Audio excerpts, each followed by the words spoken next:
Chers amis, bonjour, ici Paul Emmanuel, postdoctorat en biologie.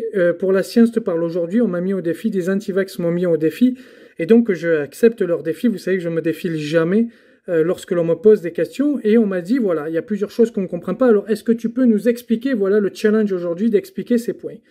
Soit dit en passant que j'ai déjà expliqué plusieurs fois sur ma chaîne, mais bon, vous savez, peut-être qu'ils n'ont pas trop cherché, donc on va leur répondre de manière directe.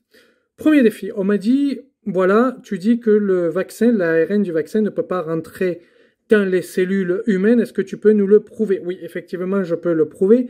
Il y a en effet un article qui parle du fait que l'ARN du virus peut rentrer dans notre ADN génomique. Je dis bien l'ARN du virus et non pas du vaccin peut rentrer dans notre ADN génomique. Cette manip a été faite in vitro sur des cellules notamment pulmonaires, mais il y avait une quantité de rétrotransposons qui était beaucoup plus grande. La concentration était énormément plus élevée que ce que l'on trouve effectivement dans les cellules humaines. Cela signifie quoi? Cela signifie que le modèle de cellules pulmonaires était le bon. Le problème, c'est que la quantité de rétrotransposons ne correspondait pas à la réalité. Et c'est normal, in vitro, ça n'a pas à correspondre exactement à la réalité. On est en train de regarder des modèles et de pousser au maximum le modèle. C'est exactement le même principe en toxicologie où l'on pousse au maximum le modèle. Donc, le fait que les rétrotransposons, la quantité de rétrotransposons est bien inférieure dans nos cellules humaines, nous ne pouvons pas avoir de l'ARN du virus qui rentre dans nos cellules. C'est donc d'autant plus le cas pour le vaccin. Pourquoi? Parce que lorsque l'on vous inocule le vaccin, l'ARN du vaccin, alors là je parle pour les vaccins ARN messagers, sachant qu'il existe d'autres types de vaccins, mais là on parle vraiment pour les vaccins ARN messagers, la concentration déjà du vaccin est différente de la concentration virale que vous pouvez avoir après 48 heures ou 72 heures d'infection. Surtout que l'infection, le virus va rester environ entre 14 jours et 3 semaines dans votre organisme. Il va se répliquer pendant 14 jours à 3 semaines, alors que nous savons, et je l'ai déjà indiqué plusieurs fois, que au niveau du vaccin ARN, au bout de 72 heures, il n'y a plus de traces d'ARN messager. Vous avez la protéine, il n'y a plus de traces d'ARN messager.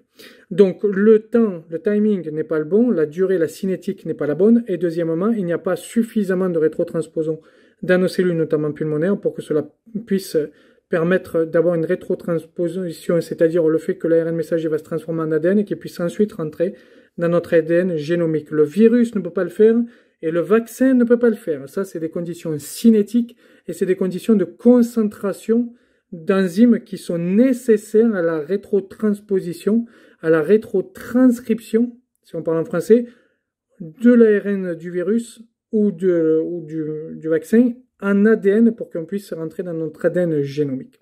Premier point. Deuxième point, on m'a dit, cette pandémie n'existe pas parce que nous n'avons pas vu les gens tomber dans la rue.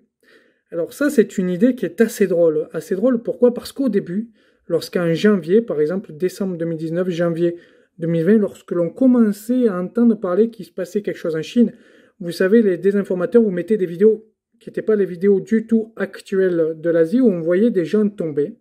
Alors il semblerait que c'est déjà alcoolique, ce genre de truc, mais on voyait des gens tomber, ils nous disaient, regardez, vous avez vu en Asie, vous avez des gens qui tombent dans la rue et nos gouvernements ne prennent pas en compte cette pandémie, il se passe, c'est qu'il y était une épidémie, il se passe quelque chose, etc. En effet, il se passait quelque chose, c'était le SARS-CoV-2, mais les gens ne tombaient pas dans la rue, les gens ne tombaient pas comme des mouches. Donc ça, c'est une idée assez drôle, c'est de dire qu'au début, lorsque les gouvernements européens, parce que je ne vais même pas dire que notre gouvernement français, mais les gouvernements européens n'agissaient pas, on disait, regardez, les gens meurent dans la rue comme ça de ce SARS-CoV-2, et il faut qu'on mette des mesures en place. Et lorsque les mesures ont commencé à être mises en place, notamment les confinements, que ce soit en France ou en Suisse, puisque moi je viens entre les deux pays, en France ou en Suisse au mois de mars 2020, on nous a dit non, mais regardez, les gens ne tombent pas, etc. Et là, on revient toujours avec cette idée, les gens ne tombent pas. Je vais juste faire un bref historique et je vais vous présenter deux livres. Le premier, c'est celui-ci. Alors, il faut savoir que Marguerite Yourcenar est mon auteur. Alors, je le dis au masculin, il faudrait dire autrice, mais je le dis au masculin parce que de la littérature française, même internationale, c'est l'écrivain que je préfère. Vraiment, pour moi, mon livre préféré, c'est un de ceux que je lis le plus.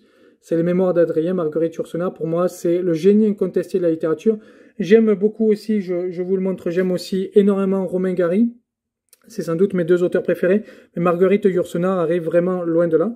Alors, si vous lisez l'œuvre noire, on parle de la grande peste qui s'est passée au Moyen-Âge, je ne me souviens plus exactement des dates, mais c'était quelque chose comme le 14-15e siècle, la grande peste qui s'est passée au Moyen-Âge. Et qu'est-ce qu'elle nous dit, Marguerite Yourcenar, qui s'est énormément renseignée? Elle nous décrit les morts, elle nous décrit des villages où les gens sont infestés par la peste, des villages qui se barricadent pour ne pas diffuser la peste ailleurs, des villages qui refusent, par exemple, qu'il y ait des cardinaux qui viennent pour les derniers sacrements pour vraiment ne pas diffuser la peste ailleurs.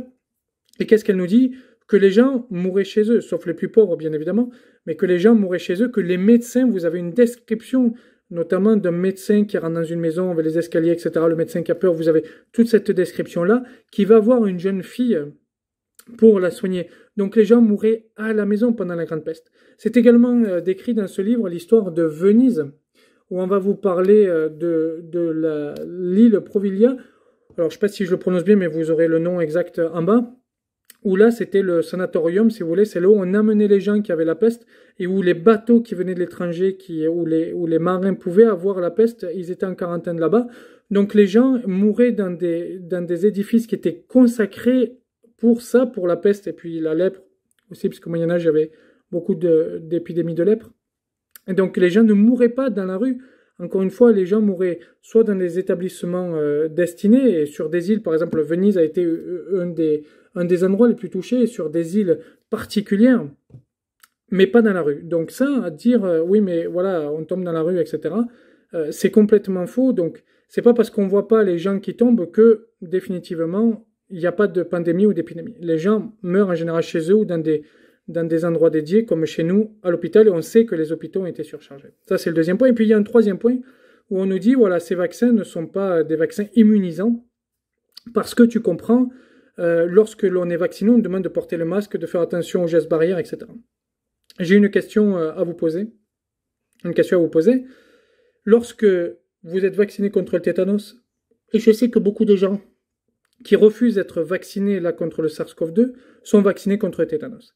Vous êtes vacciné contre le tétanos, vous n'allez pas jouer au Christ.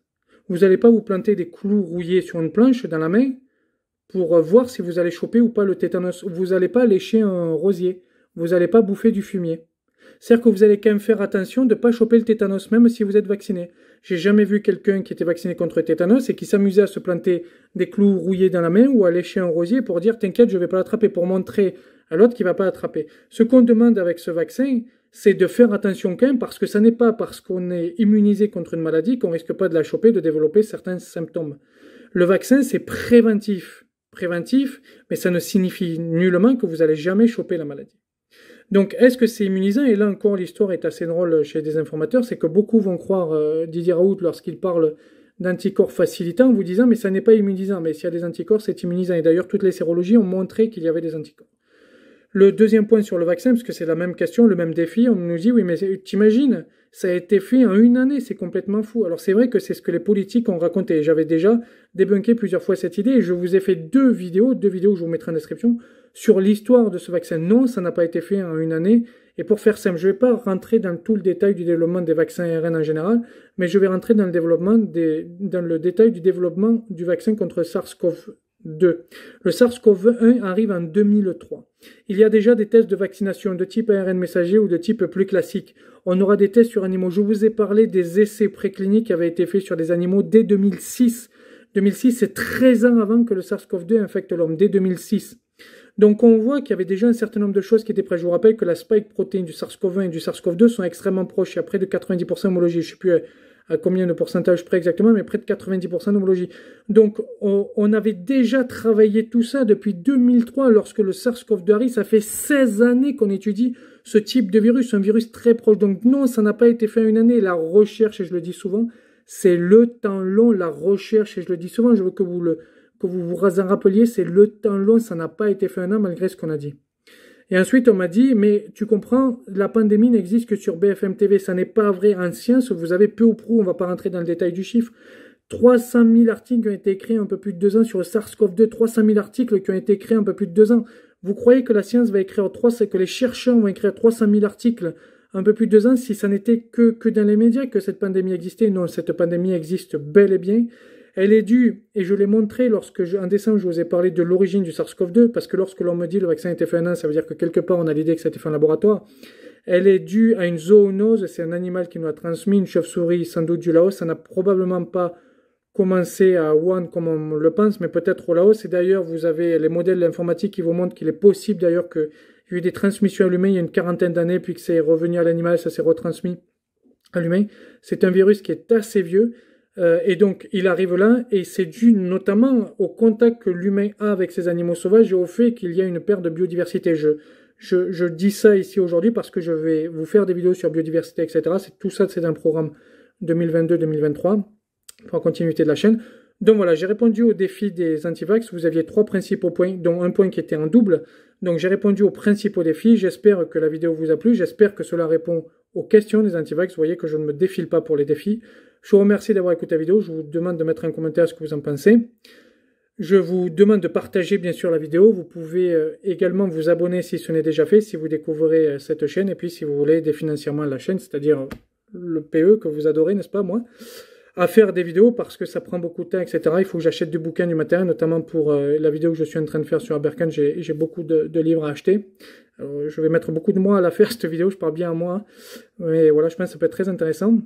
Mais j'ai pas mal de bouquins à acheter. Donc, si vous voulez m'aider financièrement, vous avez le Utip.